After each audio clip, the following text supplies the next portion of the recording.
Greetings. It's funny what just sort of comes into the mind. The other day I'm just sitting here and the word lupus. And I thought, interesting. That word. I don't even know what it is. I need to look it up. So I had a look on Wikipedia. And what do we find? Lupus is a condition that affects the immune system. It can cause problems with skin, joints, kidneys and other organs. The word lupus, from Latin, surprise, surprise. Where are we? Can't even read my own writing here. From Latin for half, is attributed to the 13th century physician Rogerius. It sounds like one of those made-up character names, Roger, I, us. It's basically the system doing its normal loop thing. I was reminded of another example of this that was sort of played out as a sort of, a sort of preliminary.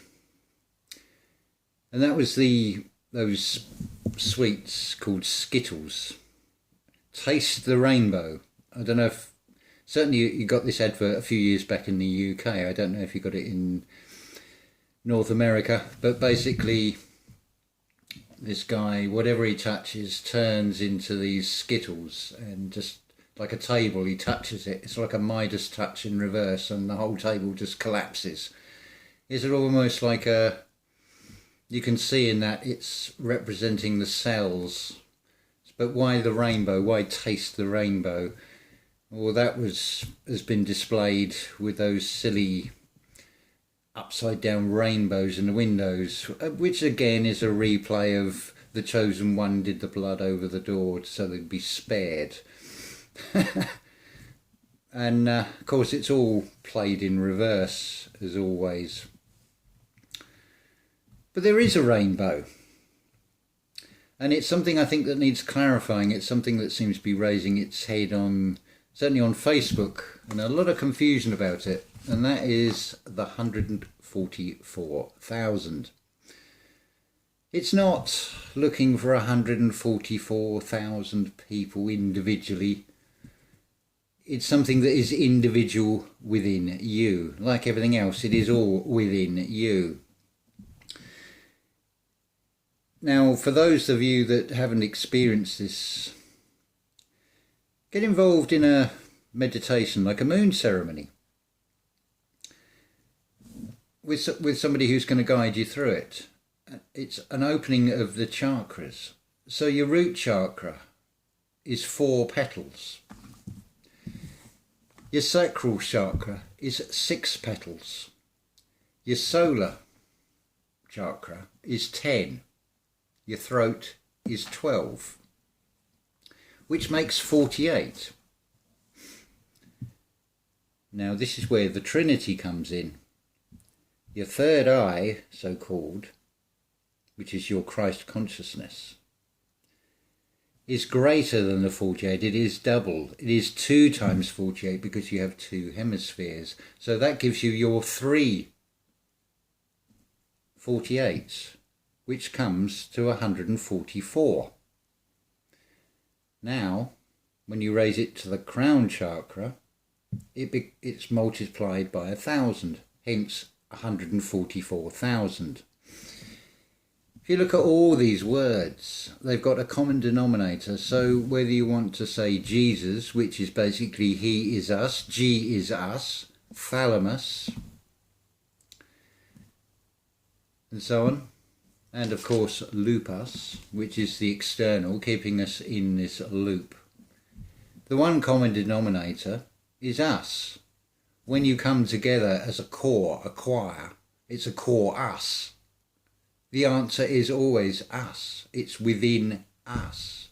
There's no searching out there for anything. You've already got it. You've just forgotten. You just need to remember, reorganize yourself, remind yourself through meditation, through creating new neural pathways, which of course also requires staying organic. The two polarities, as it were, that are trying to pull you in two directions. This is why things are so confusing. You do have a duality in this reality that is working in from two sides, but they are a pincher movement. I think you can work out what that refers to. And if you think about it, it is reflected in the physical, external human body. You have two eyes and you have a third eye. So you have your triangle. It's a trinity within you. So yes, stay organic. What are we up to here? Nearly 6 minutes. I don't want to say too much because they take so long to upload. So we'll keep this brief. What else can I tell you today? You'll see duality pretty much at the moment expressed in the way things seem to be speeding up and also seem to be slowing down at once. You probably feel that within inside yourself. Yes, going back to if you can take part in a, say, a moon ceremony where you have someone to guide you. From my personal experience of this, you know when those chakras start to spin because you'll feel like an itching sensation, so you'll know exactly, although they don't have a physical form, where they are in the physical body. It's, again, like everything else, you can talk about it from a conceptual level, but you'll only have an idea of it, the same as, like I've used before, I can read a book on how to drive a car, and when I need to stop, I need to press the brake pedal. But how hard do I press that brake pedal? Is it going to be a force that I'm going to have to really stand on, or is it going to be quite light? I don't know until I've had the experience of driving, and that is exactly the same as when you go through what you are here to do, which is experience. Anyway, I will say ta-ta for now and love to you all.